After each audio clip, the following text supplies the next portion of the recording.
Estou aqui com o CEO da Pulse, Alan Barros. A Pulse é uma agência de publicidade especializada em varejo e ele veio aqui conferir o que há de novidade, claro, na NRF 2020, realizada em Nova York, a feira promovida pela National Retail Federation todos os anos em janeiro, aqui nos Estados Unidos. Alan, primeiramente, bem-vindo, obrigada aqui pela companhia na NRF. Eu que agradeço o convite, a Band sempre é super parceira da gente, é um prazer estar aqui contigo. O Alan tem acompanhado aí várias palestras, o que dá, né? Porque é muita coisa para ver, a feira em si é enorme, tem mais de 800 expositores, a gente fica meio perdido porque é tanta coisa bacana para olhar, que é difícil até fazer uma curadoria. Mas do que você viu aí, por aí, o que você achou que realmente é diferente, é algo que a gente ainda não tem no Brasil, ou até talvez o contrário, coisas que a gente já vê no Brasil e aqui ainda, aqui ainda são novidade, o que você pode apontar para a gente? O meu foco esse ano foi sempre olhar o que dá match com o mercado brasileiro, né? Porque tem coisa que está aqui no mercado americano que não dá para a gente levar para lá ainda. O que me chamou muita atenção é como você lida com os dados, né? Tem muita informação, tem muito serviço, tem muita empresa especializada em como você gerencia esses dados. Acho que a gente está bem aquém. Esse é um abismo que o varejista brasileiro sofre hoje, em como ele lida com essas informações. A gente lida olhando para o passado. Aqui eu vi muita coisa já mostrando o que você faz com essa informação de uma forma preditiva, que vai indicar o que o teu consumidor vai querer na frente. Explica melhor pra gente, como que a gente lida hoje, então, olhando para o passado e como se usa olhando para o futuro? Bem prático, né? Um varejista, você tem uma varejo de moda, você sabe que a tua consumidora comprou hoje um sapato, então você vai oferecer para ela uma saia. Isso é o básico de uma gestão de CRM bem feito com dados. A daqui, eles já deram um passo à frente, lidam também com as informações baseadas nas emoções desse consumidor. Então, voltando no mesmo exemplo, eu entender que essa mulher está de olho nas informações, que ela está no momento que ela quer as coisas em vermelho e que ela está de olho em uma viagem para a França e que faz sentido então integrar esses dados e oferecer um vestido vermelho com o que saiu na última moda lá na França. Então é antecipar o que o consumidor está pensando e não só retratar o que ele já fez no passado. Como você faz isso, então, com dados com hoje? Informações. As redes sociais te municiam de muitos números. O que o teu cliente deixa de informação quando ele visita a loja. Aqui mostrou que a loja do varejo do futuro vai ser um Big Brother, né? Se você visitar os expositores, é câmera para todo lado, você mensurando não o que o consumidor está comprando. Porque a nossa forma de ver dados hoje é o que ele comprou comigo e o que ele não comprou, mas que ele deixou de informação no PDV que eu não registrei.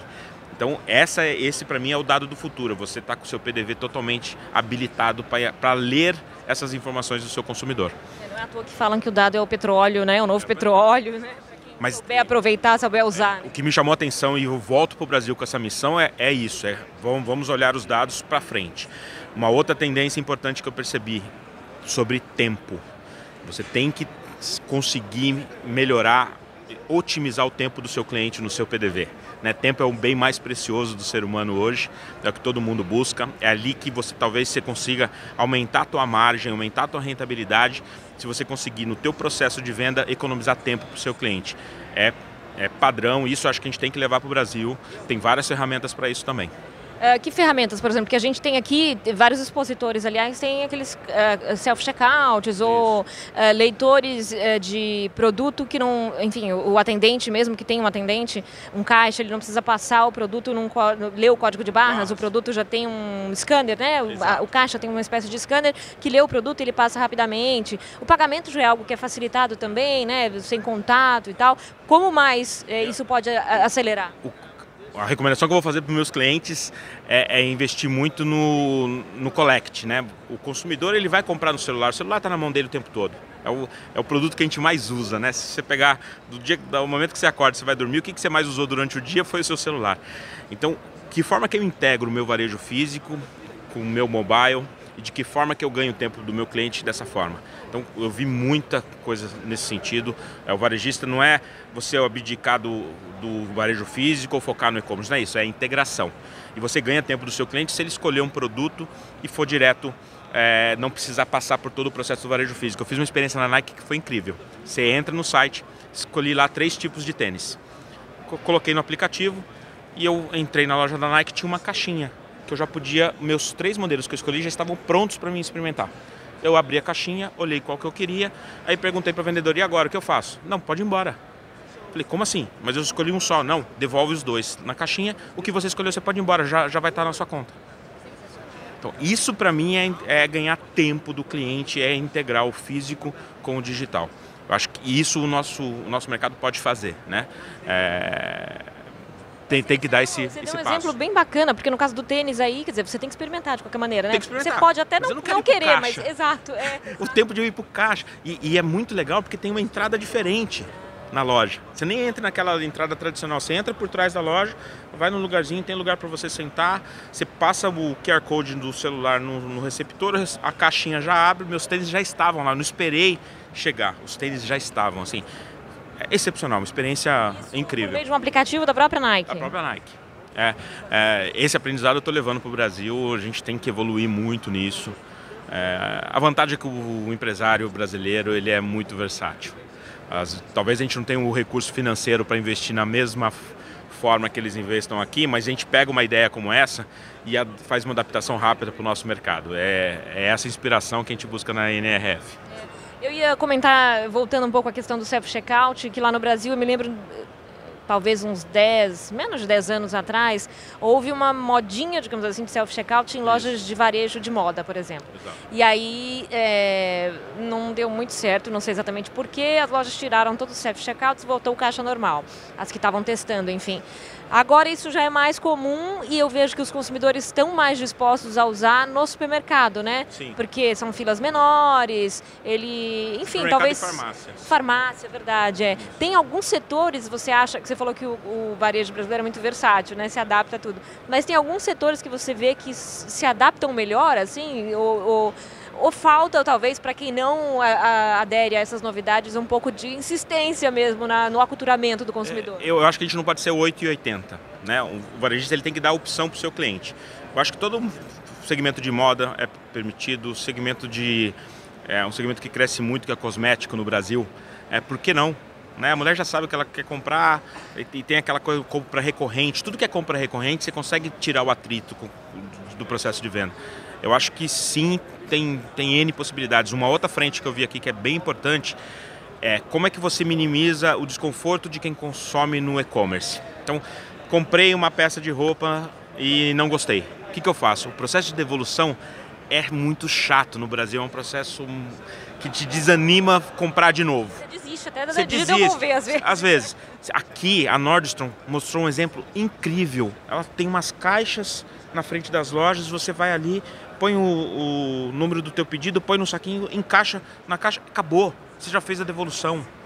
Então, assim, isso a gente está muito atrás e isso não é sobre ter capacidade de investir em tecnologia, é sobre processo. E eu acho que isso é uma coisa que o nosso varejo precisa evoluir muito, em como minimizar e como mitigar essa dor de cabeça pós-compra que ainda existe no nosso varejo. Com certeza, fala-se muito aqui nessa questão da logística reversa, né? De como vai se resolver isso, né? Muito. E a gente está bastante atrasado. Bastante, infelizmente. E a questão da sustentabilidade? O que você viu por aqui? A gente fala muito disso no Brasil.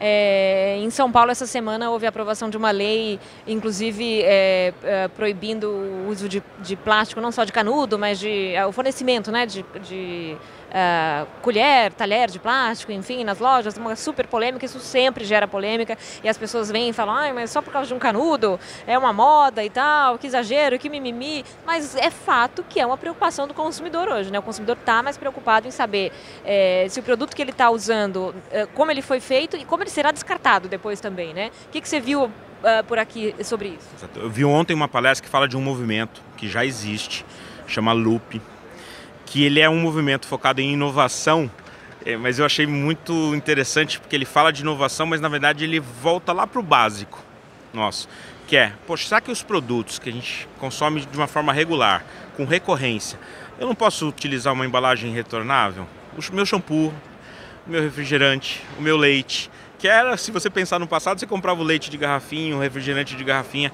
só que eles deram um passo além, eles criaram um mecanismo, um processo logístico para os varejos que são participantes desse movimento conseguirem criar esse ambiente. Achei incrível, eu acho que parte de uma conscientização do varejista e do consumidor, mas eu acho que o momento está propício para isso. E tem que acontecer, não é possível, é uma geração de desperdício.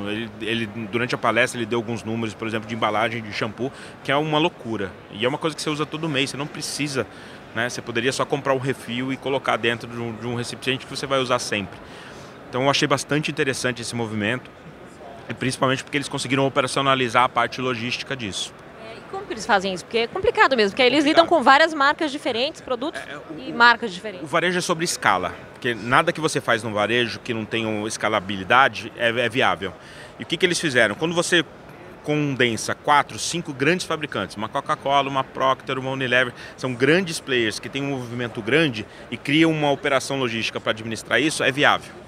Talvez para uma única marca só fazer esse investimento fique inviável. Quando você consolida, o que eles fizeram foi isso, consolidar várias marcas que estão com o mesmo pensamento numa operação única logística, já a serviço do varejista. É a união. Eu acho que outro aprendizado que eu levo da NRF desse ano, a gente tem que ser um pouco mais unido. Eu vi uma palestra sobre cibersegurança, que é um negócio super pertinente. O varejo tem muito dados da nossa vida. Aqui, alguns anos atrás, teve um caso enorme da Target, que teve um vazamento de dados gigantesco. E aí, na palestra, eles falam que os varejistas se uniram. Porque, assim, como é que a gente vai combater os hackers que são unidos em grandes comunidades? E o varejista sozinho se proteger é muito difícil. Então, eles criaram uma união entre todos os varejistas para criar uma proteção conjunta. Isso é uma lição também para o nosso mercado. Os varejistas no Brasil, a gente é um pouco isolado nesse sentido. A gente tem que se unir, principalmente no quesito da sustentabilidade e de segurança. Legal, isso. Tem algumas entidades que reúnem varejistas grandes no Brasil, né? Sim. Mas ainda não tem o IDV, que é fantástico, que ele faz um trabalho muito bom, mas eu acho que falta um pouco mais de união. Principalmente para alguns assuntos como esse. Não basta mais só falar, não basta mais só colocar na pauta. Como é que você vai para uma ação efetiva? Eu acho que esse é outro aprendizado que eu levo daqui. A gente, além de estar na pauta com um quesito como a sustentabilidade, o que na prática a gente vai fazer para começar a mudar isso? Muito bacana. Esse foi então o Alan Barros, ele é CEO da agência de publicidade Pulse, trazendo para a gente aqui alguns poucos ainda nos insights que ele teve aqui durante a NRF. Ele que é especialista, para a gente que é jornalista, já chega aqui, já começa a pensar as coisas de maneira diferente. Para os especialistas, então, acho que é um mundo muito bacana. Enriquecedor. Todo dia você vai dormir fritando a cabeça com tanto que você vê. E a gente tem coisas... Eu me pego, às vezes, conversando com um varejista, com outro, e falo, caramba, nunca pensei por esse lado. Nossa, é mesmo. Coisas, às vezes, que são óbvias, mas só quando a gente se reúne e enfim, divide é que a gente percebe. Exatamente. E uma coisa muito importante, uma ideia mais outra ideia não são duas, né? São várias. E quando você tem aqui vários varejistas reunidos ao mesmo tempo sobre o mesmo tema, você percebe que começam a nascer grandes ideias, grandes ações. Isso aí. Obrigada, Alan, mais uma vez. Obrigado a vocês pelo papo. Esse foi então o Alan Barros, CEO da Pulse, agência de publicidade. A gente continua aqui na cobertura da NRF 2020, termina hoje, terça-feira, aqui em Nova York.